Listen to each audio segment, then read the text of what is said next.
आपला आवाज कोकण 24 तास। रत्नागिरी नगरपालिकेच्या चर्मालय स्मशानभूमीत एक दुर्दैवी, खेदजनक आणि संतापजनक घटना घडली आहे। त्यामुळे उद्धव बाळासाहेब ठाकरे पक्षाचे रत्नागिरी शहर प्रमुख प्रशांत साळुंखे यांनी नाराजी व्यक्त करीत नगरपालिकेवर जबरदस्त प्रहार केला आहे।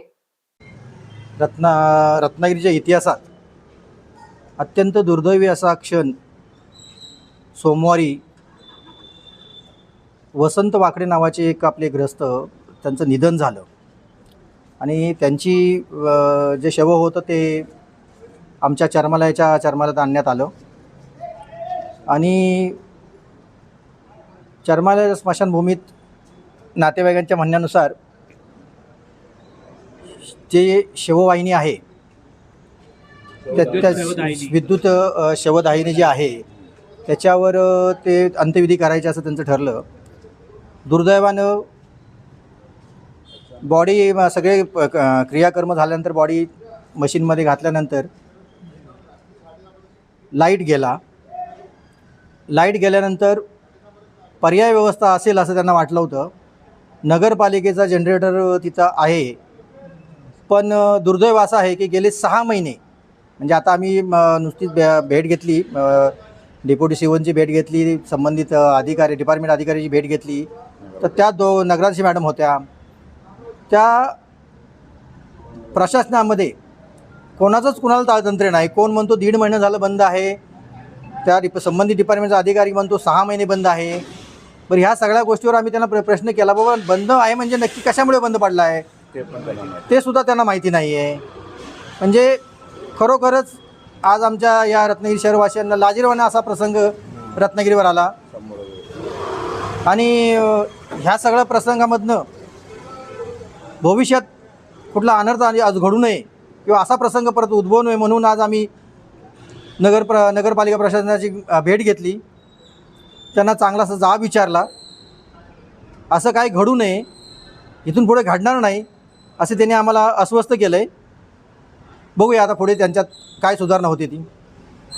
रत्नागिरी शहरातील चर्मालय स्मशानभूमीच्या विद्युत शववाहिनीची अतिशय वाईट अवस्था झाल्याने त्याचा फटका एका मृतदेहाला बसला। त्यामुळे या विषयावरून उद्धव बाळासाहेब ठाकरे पक्षाचे नेते अतिशय आक्रमक झाले असून त्यांनी रत्नागिरी नगरपालिकेवर टीका करीत नगराध्यक्षा सौ शिल्पाताई सुर्वे यांची भेट घेत लेखी निवेदन दिले आणि चर्चा देखील केली आहे आणि आपली जाहीर नाराजी देखील व्यक्त केली आहे।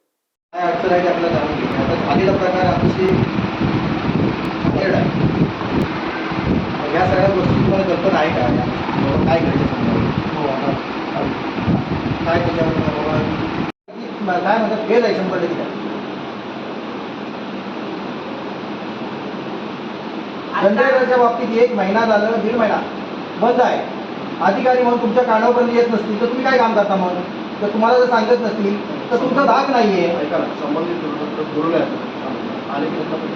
नाही पण साहेब, मला काय म्हणायचं आहे, एवढा जर मोठा इश्यू असेल तर तुमच्या कानापर्यंत यायला पाहिजे, सीओनं तर सांगायला पाहिजे। आता अध्यक्ष मॅडमनं सांगितलं पण ठीक आहे, नाही सांगितलं मग मला सांगा, शहराच्या प्रतिनिधी उद्या विचार त्यांना प्रशासनाबरोबर ते पण आले ना। आणि ती जेव्हा टिप्पणी आली तेव्हा मी म्हटलं तर एवढा खर्च दुरुस्तीला येतो तर नवीन घेतलेली अधिक चांगली काम निघेल म्हणून लगेच। पण मला माझ्या माहितीप्रमाणे तो हँडल असतो का त्याला विचारा, जर असे काय इमर्जन्सी विषय आला लाईटचा तर तो हँडल मी पुढे मागे करता येतो का हे माहिती आहे तुम्ही माझे।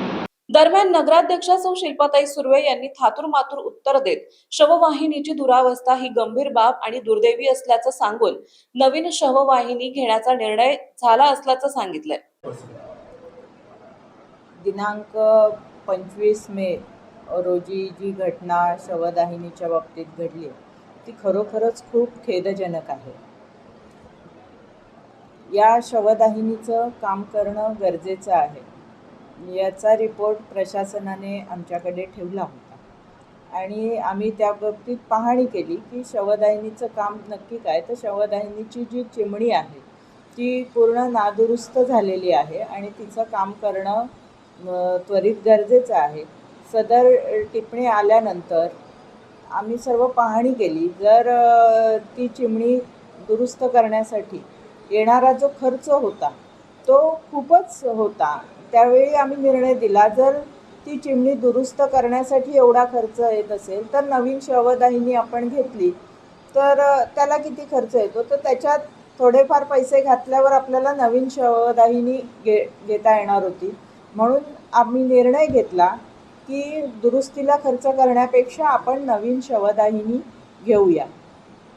परवाची जी घटना घडलेली आहे ती शवदाहिनीच्या बाबतीत न घडता शवदाहिनीचा जो जनरेटर आहे तो जनरेटर बंद पडला. आयत्या वेळी लाईट गेला, बॉडी आत घातल्यानंतर लाईट गेला आणि जनरेटर बंद असल्यामुळे ती जी बॉडी आहे त्याचं दहन झालं नाही आहे. तर या संदर्भात आम्ही त्या खात्याचे जे प्रमुख आहेत त्यांच्याकडून पूर्ण माहिती घेतो आहे की हा जो जनरेटर आहे हा नक्की केव्हा बंद पडला, कशामुळे ते झालं आहे, ही पूर्ण माहिती आम्ही घेतो आणि संबंधित अधिकाऱ्याला त्या बाबतीतली शिक्षा आम्ही नक्कीच करणार आहोत. नागरिकांना काय आव्हान? या बाबतीत आम्ही नागरिकांना एवढंच आवाहन करतो आहे की या शवदाहिनीचं काम पूर्ण होईपर्यंत किंवा नवीन शवदाहिनी आम्ही लवकरात लवकर आणण्याचा प्रयत्न करतो आहे, ती आणेपर्यंत शवदाहिनी आम्ही थोडे दिवस बंद ठेवतो आहे. कारण अशी घटना परत पुढे घडू नये यासाठी. आणि तोपर्यंत जे लाकडाने जाळलं जाईल तो मृतदेह आणि शवदाहिनी थोडे दिवस आम्ही बंद ठेवतो.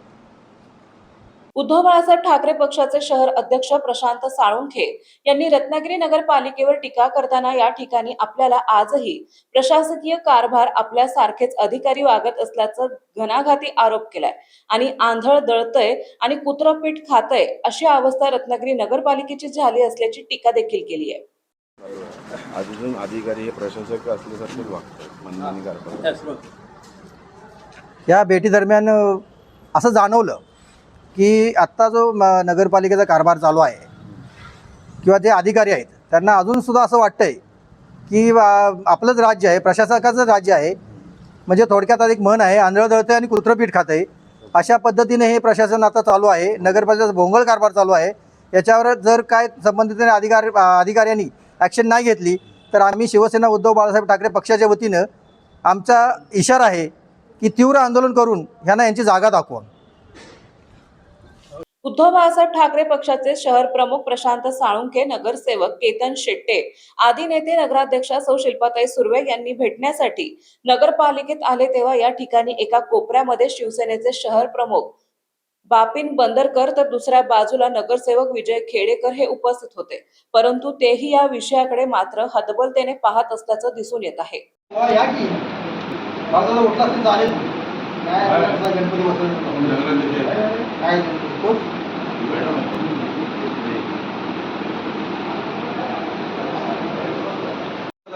पैसे लागत असतील तर ती नवीन फसवणूक आहे ना दुरुस्त करण्यापेक्षा. हो त्याला एक मला सांगा थांबलेलं आहे. हो समंदर की गोद में पला है तू,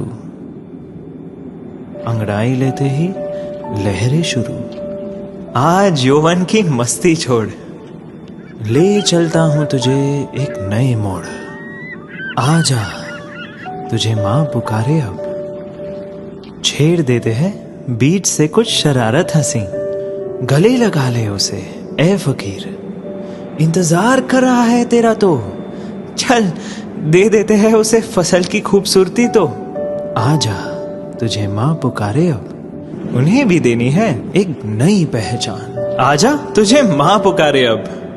फिनोलेक्स पाइप्स पहुंचाए पानी को अपनी माँ के पास. महाराष्ट्रातील तसेच कोकणातील महत्त्वाच्या बातम्या पाहण्यासाठी कोकण 24 तास न्यूज चॅनलला यूट्यूबवर सबस्क्राईब करा आणि बेल आयकॉन प्रेस करा.